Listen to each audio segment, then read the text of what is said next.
Hello ನಮಸ್ತೆ, welcome to ಅಡುಗೆ number 1. ಏನು ಬಿಸಿಲು ಸ್ಟಾರ್ಟ್ ಆಗಿದೆ ಅಲ್ಲ, ಎಲ್ಲರಿಗೂ ಐಸ್ ಕ್ರೀಮ್ ತಿನ್ನಬೇಕು ಅನ್ನಿಸ್ತಾ ಇದೆ ಅಲ್ಲ. ನಮಗೂ ಕೂಡ ಅಷ್ಟೇ ರೀ, ದಿನಾ ಐಸ್ ಕ್ರೀಮ್ ಬೇಕು ಅನಿಸುತ್ತೆ. ಹಾಗೆ ದಿನಾ ಅಂಗಡಿಗೆ ಹೋಗಿ ಐಸ್ ಕ್ರೀಮ್ ತಿನ್ನೋಕ್ಕಾಗತ್ತಾ? ಹಾಗಿದ್ರೆ ಮನೆಯಲ್ಲಿ ಮಾಡಿ ತಿನ್ನೋದ್ರೆ ಚೆನ್ನಾಗಿರುತ್ತೆ. ಬನ್ನಿ ಹೇಗೆ ಮಾಡಿದ್ದೀನಿ ಅಂತ ತೋರಿಸ್ತೀನಿ. ನೋಡಿದ್ರೆ ಗೊತ್ತಾಗಬೇಕು, ಸೇಮ್ ಅಂಗಡಿಯಲ್ಲಿ ಸಿಗುವಂಥ ಐಸ್ ಕ್ರೀಮ್ ಥರನೇ ಕಾಣ್ತಾ ಇದೆಯಲ್ಲ.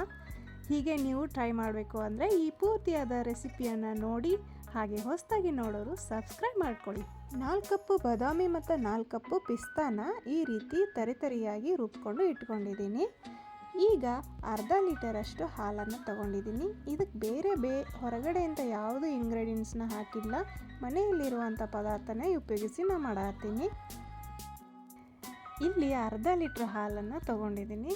ಸ್ವಲ್ಪ ಇದು ಬಿಸಿ ಮಾಡ್ಕೊಳ್ಬೇಕು. ಹಸಿ ಹಾಲು ಹಾಕಿದ್ನಲ್ಲ, ಇದು ಬಿಸಿ ಆಗೋವರೆಗೂ ಇದನ್ನು ಕುದಿಸ್ಕೋಬೇಕು. ಇದ್ರ ಜೊತೆ ಗಟ್ಟಿಯಾದ ಹಾಲಿನ ಕೆನೆನ ಅರ್ಧ ಕಪ್ನಷ್ಟು ಇಲ್ಲಿ ಹಾಕ್ಕೊಂಡಿದ್ದೀನಿ. ಮತ್ತು ಹಾಲಿನ ಪೌಡರ್ನ ಸ್ವಲ್ಪ ನೀರು ಮಿಕ್ಸ್ ಮಾಡಿ ಇದನ್ನು 1/4 ಕಪ್ನಷ್ಟು ಹಾಕ್ಕೊಳ್ತಾ ಇದ್ದೀನಿ.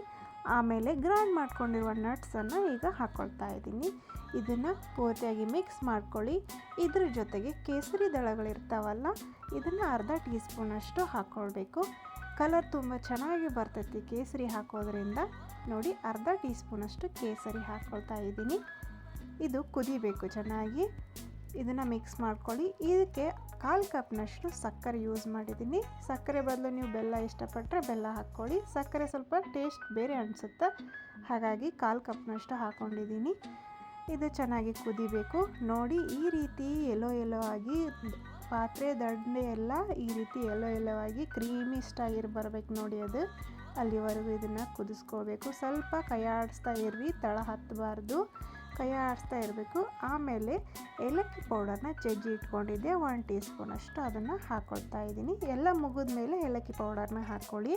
ಇದಾದಮೇಲೆ ಗ್ಯಾಸ್ ಸ್ಟವ್ನ ಬಂದ್ ಮಾಡಿಬಿಡಿ. ನೋಡಿ, ಪೂರ್ತಿಯಾಗಿ ಎಲ್ಲೋ ಬಂದಿದೆಯಲ್ಲ, ಇದು ಬಂದ್ ಮಾಡಿ ಇದನ್ನು ಕೂಲ್ ಆದಮೇಲೆ ಸಮಾನವಾಗಿರುವಂಥ ಗ್ಲಾಸ್ ಇರುತ್ತಲ್ಲ, ಟೀ ಕಪ್ಪು, ಅದನ್ನ ಹಾಕೋಬೋದು. ಇಲ್ಲ ಪ್ಲಾಸ್ಟಿಕ್ ಕಪ್ ಇರುತ್ತಲ್ಲ, ಟೀ ಕುಡಿಯೋ ಕಪ್ಪು, ಅದರಲ್ಲಿ ಕೂಡ ಹಾಕೋಬೋದು.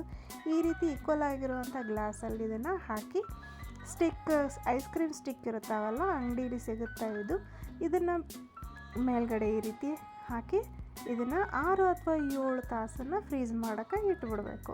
ಫ್ರೀಝರ್ನಾಗ ಇಟ್ಟರೆ 6 ಅಥವಾ 7 ತಾಸ್ನಾಗ ಪಟ್ನ ಆಗ್ಬಿಡ್ತೈತಿ. ನೋಡಿರಿ, 6 ಅಥವಾ 7 ತಾಸು ಆದಮೇಲೆ ಹಿಂಗಾಯ್ತು. ಇದು ಪೂರ್ತಿ ಐಸ್ ಕ್ರೀಮ್ ಆಗಿದೆ. ಇದನ್ನು ಮೊದಲಿಗೆ ಸ್ವಲ್ಪ ತಣ್ಣೀರಲ್ಲಿ ಇಡೋಣ. ಇಟ್ಟಾದಮೇಲೆ ಇದು ಜಲ್ದಿಯಾಗಿ ಉಚ್ಚಿ ಬರುತ್ತೆ. ಹಾಗಾಗಿ ಸ್ವಲ್ಪ ತಣ್ಣೀರಲ್ಲಿ ಇದನ್ನು ಟಿಪ್ ಮಾಡಿ, ಆಮೇಲೆ ಸ್ವಲ್ಪ ಕೈಯಿಂದ ಈ ರೀತಿ ತಿರುಗಿಸ್ತಾ ಉಜ್ಜಿ ಸಾವಕಾಶ ತೆಗೆದುಬಿಡ್ರಿ. ನೋಡಿರಿ ಎಷ್ಟು ಚಂದ ಬರ್ತಾವೆ ಐಸ್ ಕ್ರೀಮು, ಪಟ್ನಾಗ ಬಿಚ್ತಾವೆ, ಎಷ್ಟು ಚೆಂದಾಗ್ಯಾವ. ಸೇಮ್ ಅಂಗಡಿಯಲ್ಲಿ ಸಿಗುವಂಥ ಐಸ್ ಕ್ರೀಮು ಆಗೈತಿ.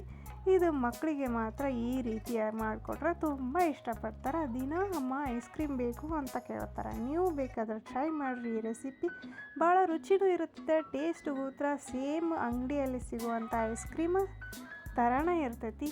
ಈ ರೆಸಿಪಿ ಇಷ್ಟ ಆಗಿದ್ದರೆ ನೀವು ಕೂಡ ಟ್ರೈ ಮಾಡಿರಿ. ಈ ಬೇಸಿಗೆ ಸೆಕೆಗೆ, ಈ ಬೇಸಿಗೆ ತಾಪಕ್ಕೆ ಈ ರೀತಿ ಐಸ್ ಕ್ರೀಮ್ ತಿನ್ನೋದ್ರಿಂದ ದೇಹ ಕೂಡ ತಂಪಾಗಿರುತ್ತೆ. ಲೈಕ್ ಮಾಡಿರಿ, ಶೇರ್ ಮಾಡಿರಿ, ಸಬ್ಸ್ಕ್ರೈಬ್ ಮಾಡಿರಿ. ನೆಕ್ಸ್ಟ್ ವಿಡಿಯೋದಲ್ಲಿ ಸಿಗ್ತೀನಿ. Thank you.